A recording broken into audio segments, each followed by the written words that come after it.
Senhor. Eu quero aqui conferir uma palavra profética. Eu venho te pedir, ó Pai, que o Senhor venha abençoar você, pastor Alex, Pai, que será nesta noite o precursor. O precursor é aquele que anuncia a chegada de alguém ou o sucesso. E ele já está aqui nesta noite para nos abençoar. Usa o meu servo de uma maneira toda especial, no nome de Jesus. Amém. Amém, meus amados, Pai do Senhor Jesus Cristo. Aleluia. Glória a Deus. Vamos em nossa Bíblia, Mateus, capítulo 18, versículo 20. Glória a Deus. Oh, glória. Mateus, capítulo 20, capítulo 18, versículo 20. Assim diz a santa, gloriosa e poderosa palavra de Deus. Porque onde estiverem 2 ou 3 reunidos em meu nome, aí estou eu no meio deles. Muito obrigado, Deus, em nome de Jesus. Amém. Glória a Deus. Meus queridos, glória a Jesus. É muito bom quando Deus nos desperta através da tua santa, gloriosa e poderosa palavra. E é quando a gente lê a palavra de Deus, a gente começa a perceber e até colocar em dúvida algumas coisas. Primeiramente, ao lermos aqui, o Senhor Jesus Cristo, quando Ele faz essa palavra, Ele quer falar exatamente na questão de não precisa muita gente para Ele operar. Isso não quer dizer que a igreja não precisa ter muita gente, mas Ele está falando aqui duas coisas importantes: 2 ou 3. Ou seja, é necessário que haja 2 pessoas em concordância para que realmente, efetivamente, Deus opere, Deus faça sua obra. Mas aqui eles começam a perceber também algumas coisas. Porque hoje não há efetivamente batismo com o Espírito Santo como no passado. Porque hoje almas não se convertem como no passado. Porque hoje não se vê mais pessoas sendo ressuscitadas como no passado.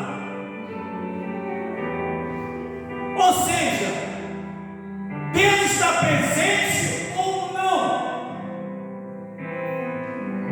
Quando a gente fala, irmãos, sobre a presença de Deus, não estamos aqui falando em bailar, em dançar, em pular. Não é isso. Nós estamos aqui falando, na verdade, da presença de Deus na vida de uma pessoa. Nós estamos falando aqui apenas na questão de operação simplesmente. E quando ele fala aqui, porque onde estiver 2 ou 3 reunidos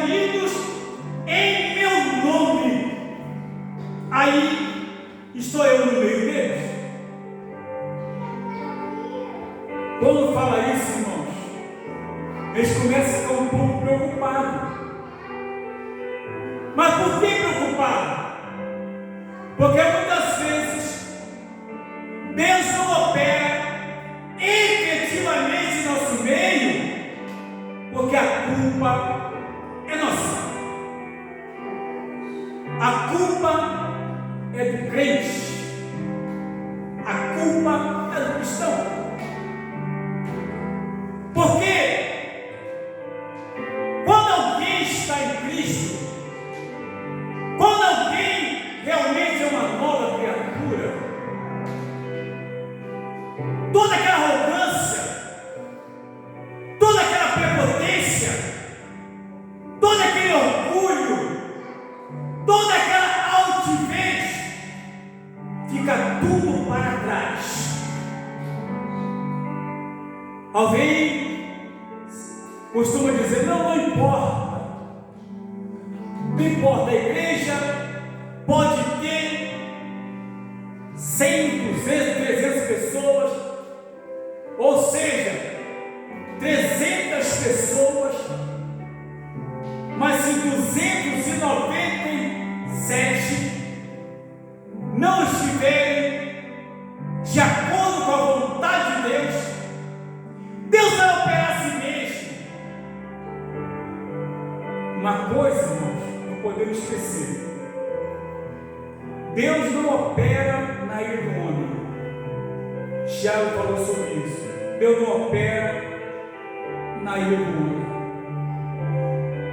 Às vezes, nós começamos então a questionar: por que nós oramos tanto e pessoas não são curadas?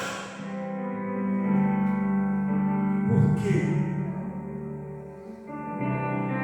Porque eu já tinha experiência com Deus, experiência forte de uma criança que morreu na igreja, no colo da mãe. E aí deu aquele desespero. Uma criança. E aí o que aconteceu? Uma criança linda, bonita.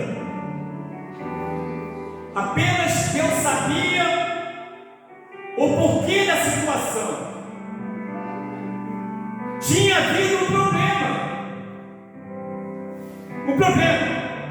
Mas Deus, naquele momento, aquela mãe sacudindo aquela criança, e a igreja orando e clamando, e mesmo assim a criança roxeou, fechou os olhos e morreu. Aí eu falei, e agora? Eu simplesmente peguei aquela criança no colo da mãe e no altar ajoelhei. Só falei com Deus assim: Senhor de misericórdia, o Senhor é dono da vida, é o Senhor quem dá a vida. Eis aqui essa criança. Se teus pais pecaram contra ti, perdoa-lhes, mas por favor, Senhor, restitua a vida para essa criança.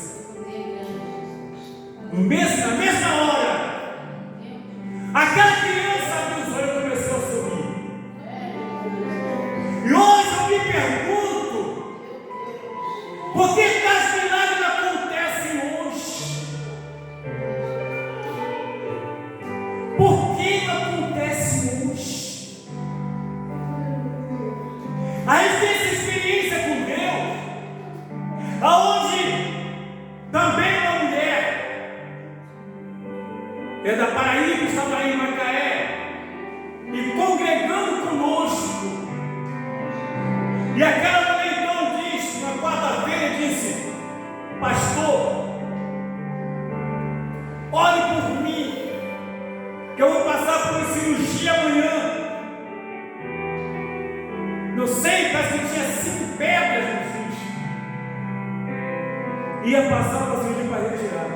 Ore por mim. Falei, vamos orar. Se crês, verás a glória de Deus. Aleluia. Poderoso Pai, verdade. É quando orando por aquela irmã, para a glória do nome de Jesus. Oramos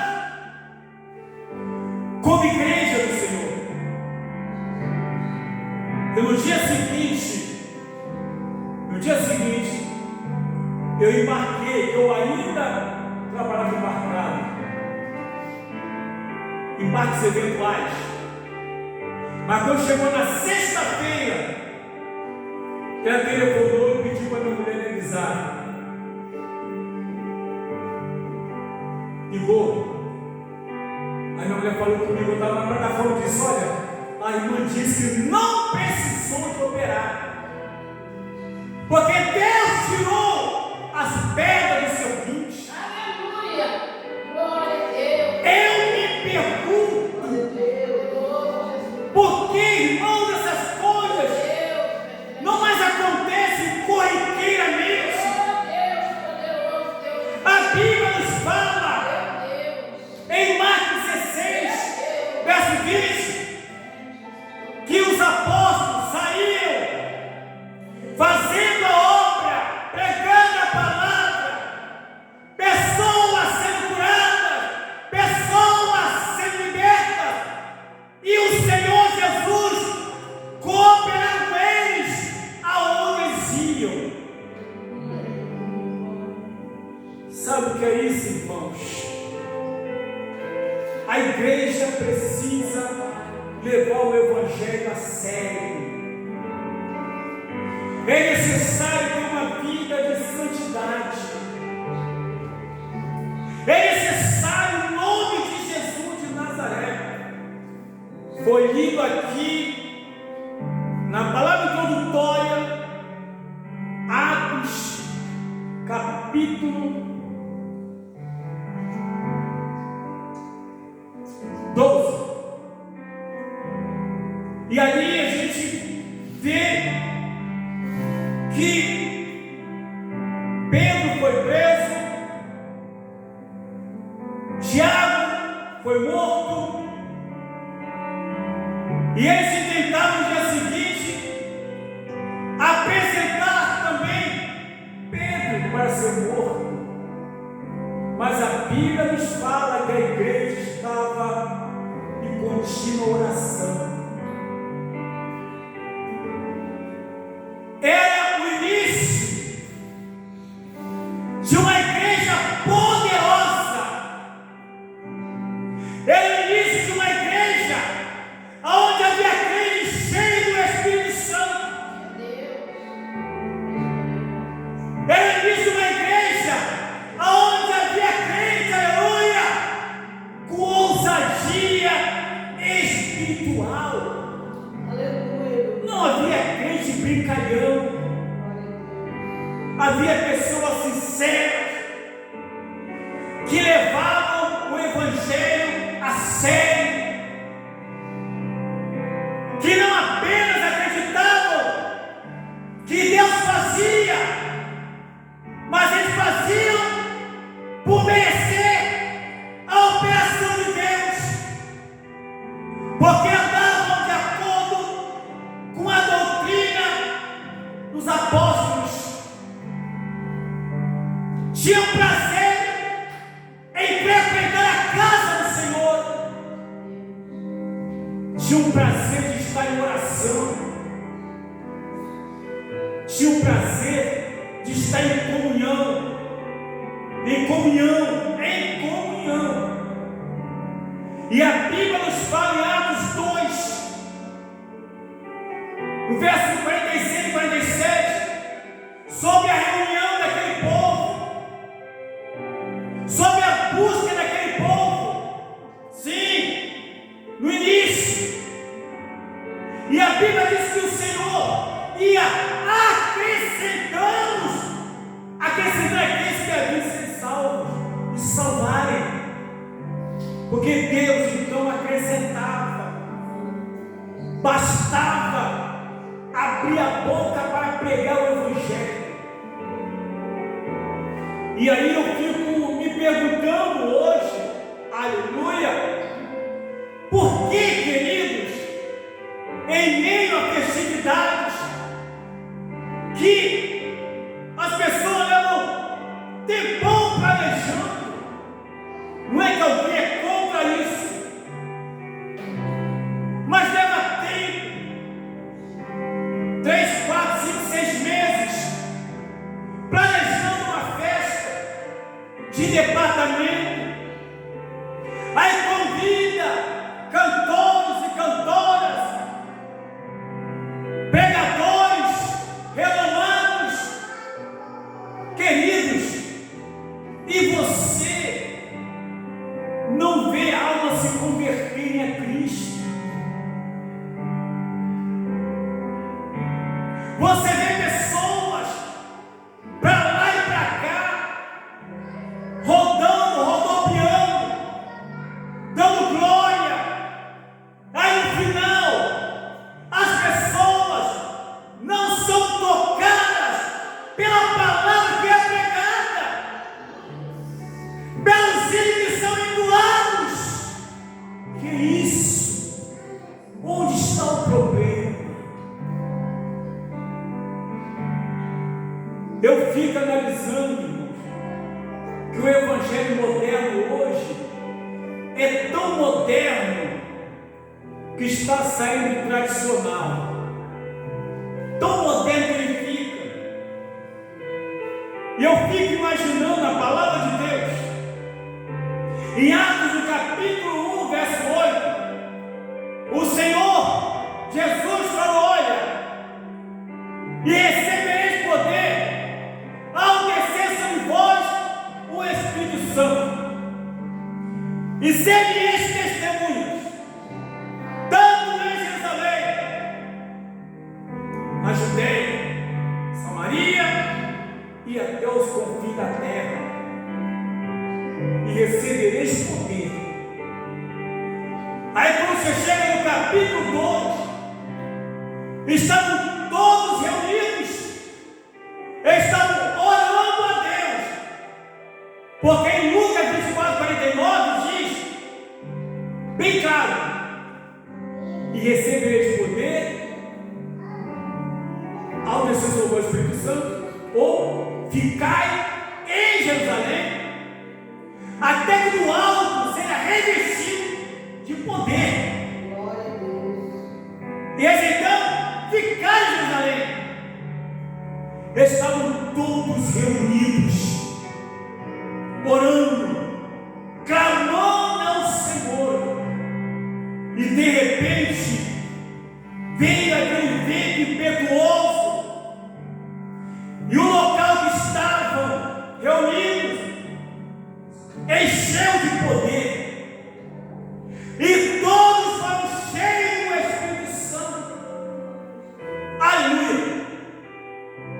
Todos. E naquela ousadia, cheio da graça, Pedro, cheio da palavra, cheio do Espírito Santo, cheio de ousadia espiritual, toma a palavra, e quase 3.000 almas foram batizados naquele dia. Meus amados, eles estavam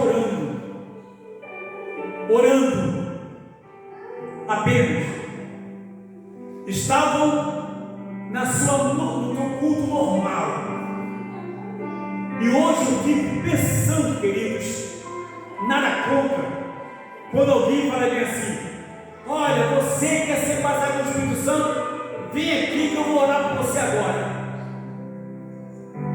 Ó, Deus está mandando vir aqui na frente, aleluia, porque hoje eu vou orar por você,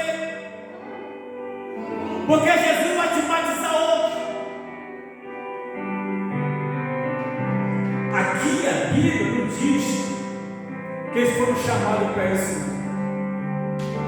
Eles estavam orando, estavam fresquinhos ainda.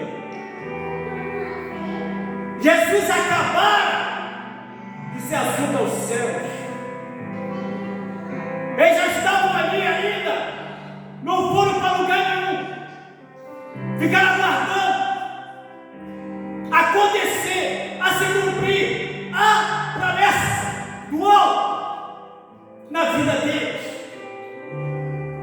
mas não precisou ninguém chamar.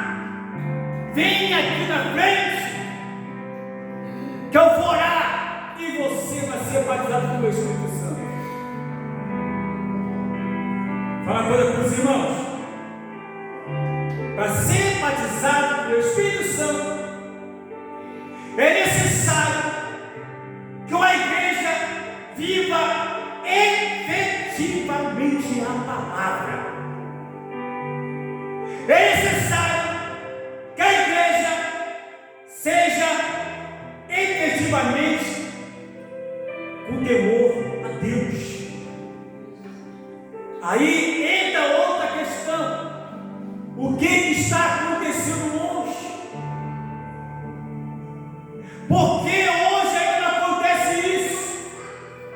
Ou se acontece é muita raridade. Muita raridade.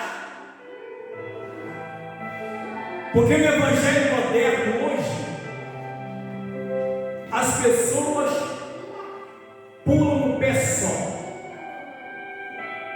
No evangelho moderno hoje, diz que para receber poder tem que ir para o monte.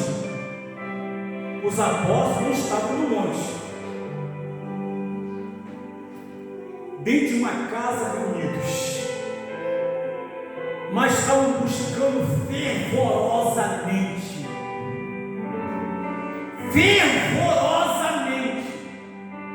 havia temor naqueles corações, havia sinceridade na vivência cristã, havia responsabilidade, aleluia, com a obra. Por isso hoje, o que está acontecendo? Por que não acontece hoje? Quando eu fui batizado com o Espírito Santo, ninguém precisou colocar a minha mão na minha cabeça, não.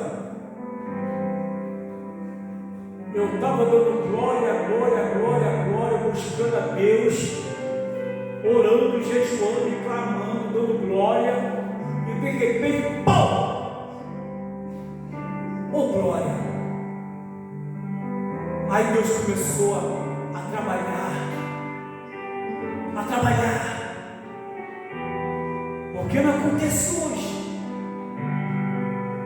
E por se não entenderem melhor, estamos em casa, eu e a minha esposa, e chega um irmão, e disse: vim trazer aqui a minha sobrinha,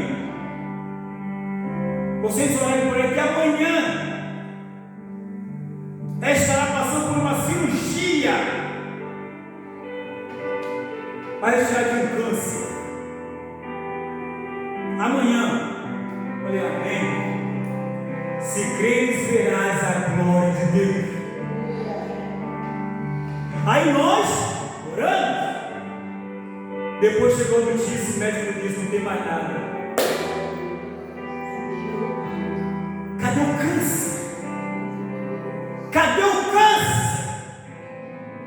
Meus queridos, uma igreja que ora, uma igreja que jejua, uma igreja que se consagra, uma igreja que tem responsabilidade com a genuína palavra de Deus. Deus opera, Aleluia. Deus faz. Agora eu vou falar uma coisa para os irmãos aqui, para concluir. Às vezes, o que acontece, como Jesus disse, né? Bem claro, porque onde estiverem 2 ou 3 reunidos em meu nome, aí eu estou. A Bíblia nos fala, no primeiro livro de Samuel, algo interessante.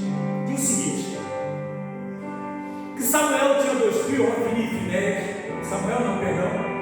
Eli, o sumo sacerdote, tinha 2 filhos, Ofni e Finéias. Esses 2 filhos eram rebeldes, terrível. Olha, o pai era sumo sacerdote e ele fazia um papel de sacerdote. Então vida. Mas a Bíblia nos fala que eles se prostituiu com a mulher do templo. Quando o povo ia sacrificar, ele pegava um garfo, mexia na panela, tirava carne.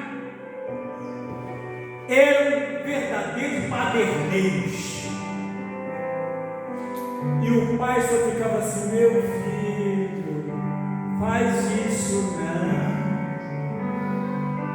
Oh, Jesus está vendo. Oh, meu filho, meus filhos, vocês estão me envergonhando. Está todo mundo falando. Que pai é esse? Aí Deus falou para ele: olha, portanto, você amaste mais os teus filhos que a mim, verás o que vai acontecer. Quantas pessoas não tinham nada a ver com o assunto e pagou o papo. Resultado: os filisteus invadiram a Siló, aonde o povo de Deus estava acampado ali. E aí foi matando pessoas, e de repente um escapou e chegou para Eli correndo e disse: os filisteus deram conta ao povo num acampamento. E Hofni e Finés foram mortos. Até aí tudo bem. E levaram a arca do Senhor.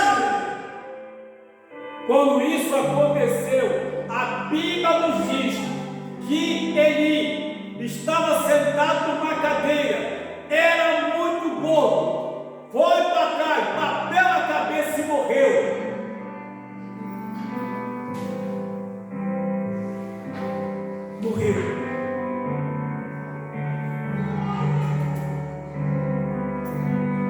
A nora dele estava grávida. A criança vai e não vinga e morre. Aí ela vai e diz: a culpa foi do meu sogro. Você não corrigiu os filhos. Ou seja, irmãos, quando tem um rebelde no arraial, fica difícil Deus operar. Entenderam agora? Porque muitos milagres não acontecem efetivamente. Será que o que tem acontecido no meio de uma rebeldia terrível é milagre realmente? Deus vela pela tua palavra. Isaías 55:11: a minha palavra não voltará vazia, mas para o que me apraz. Ela vai operar segundo aquilo que eu enviei. Queridos,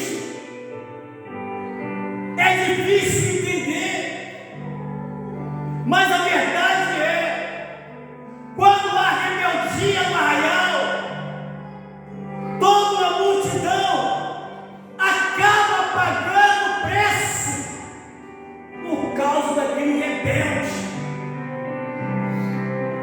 E aí, meus irmãos, aquele que precisa ser curado não é curado. Eu tive curado mesmo. Não é passando a penicilina, não, que Jesus não trabalha com penicilina. Até para alguém ser batizado pelo Espírito Santo, oh meus irmãos, está difícil. Está difícil. E alguém está dizendo: não, Deus opera com misericórdia. Ah não, irmão está errada, irmã está errada. instituição.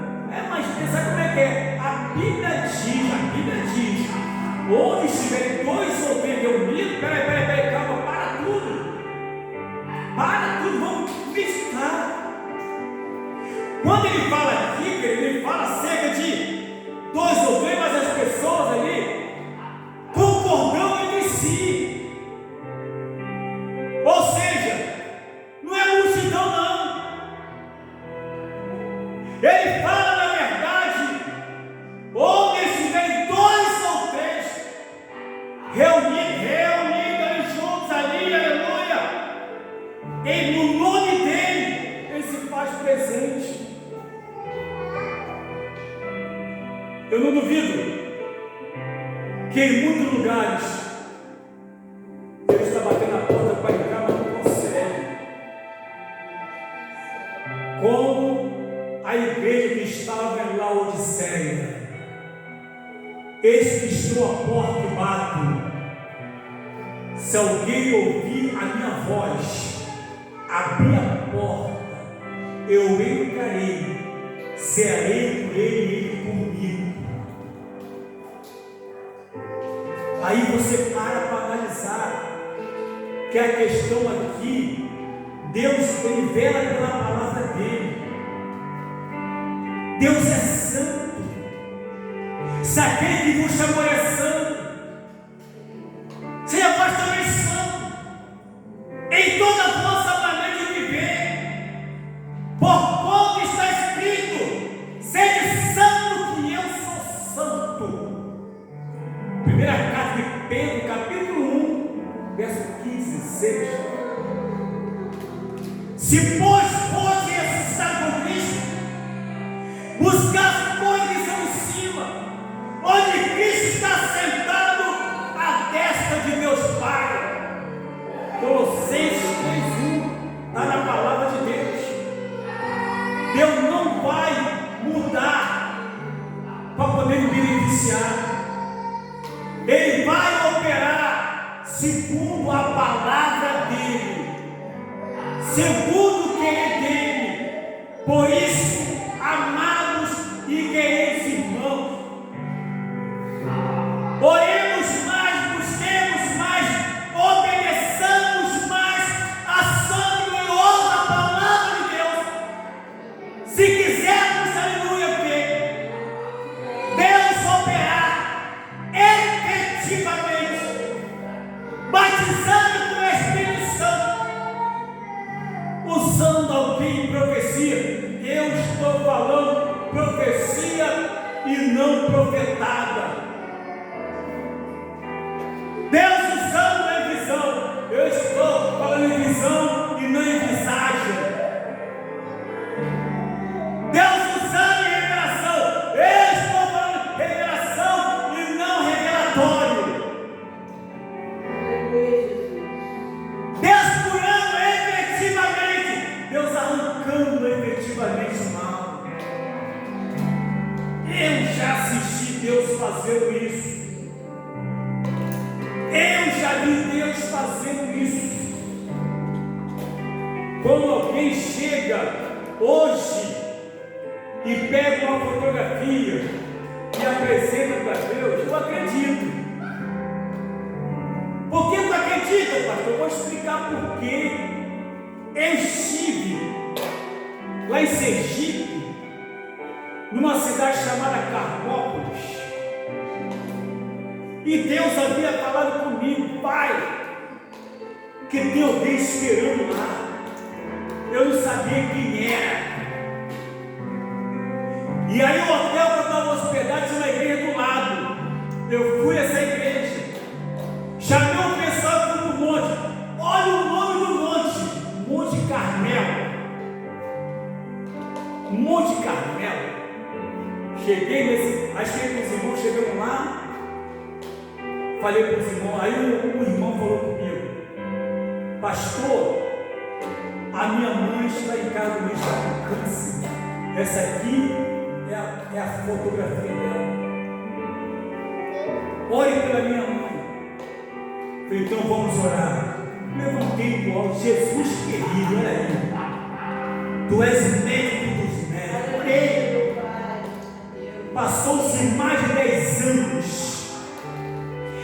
estava em Macaé, de repente, o irmão gritou do outro lado: Pastor Alex! Eu falei: o senhor não está me conhecendo, mas eu vou te lembrar. O senhor esteve lá em Sergipe, numa cidade chamada Carmópolis. O senhor nos levou para o Monte Carmelo, e eu ouvi ele falar. Naquele dia eu levei a foto da minha mãe. Aleluia! Minha mãe estava com câncer, nós oramos e Deus curou a minha mãe. Eu vi falar, chegou Manaraçu. Aleluia! Ei, glória! Ele é calabanaração, eu vi Deus fazer milagre. Mais de 10 anos. Foi só para beber. Glórias a Deus. Glórias a Deus. Glórias a Deus. Oh, glória! Creia nessa palavra. Creia no Deus que nos serve. Creia em Jesus de Nazaré. Creia na ação do Espírito Santo. Oh, aleluia! Louvado seja o nome do Senhor Jesus Cristo, que vive e reina para o sempre. Não esqueça de uma coisa: se alguém estiver errado no arraial, vamos se consertar. Vamos se consertar. Porque o cristão, ele é crente na igreja, é crente na escola, é crente no trabalho, é crente em casa, é crente nos vizinhos. Onde ele passa, dá bom exemplo e bom testemunho. E aí Deus opera. Isso eu não contei quase nada dos milagres que Deus fazia. Milagres. Aí me pergunta: por que não acontece hoje? Fiquemos de pé em nome de Jesus Cristo. Eita maravilha! Eita glória! Aleluia! Aleluia! É por isso que eu não fico